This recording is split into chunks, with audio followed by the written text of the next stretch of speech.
জনতা party সরকারের 100 দিন পূর্তি উপলক্ষে রাজ্যবাসীকে শুভেচ্ছা জানিয়ে সাংবাদিক সম্মেলনে রাজ্য সরকারের 100 দিনের বিভিন্ন সাফল্যের খতিয়ান তুলে ধরলেন সোনালী মুর্মু।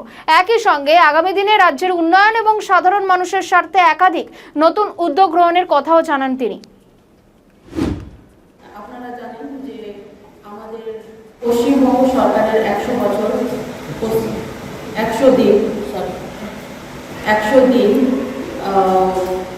আমাদের চৌঠা যে মে পর থেকে রাজ্যে যে সরকার গঠন হয়েছে, আমাদের সংকল্প ছিল বিভিন্ন কার্যক্রম এবং তাকে বাস্তবায়ন করা।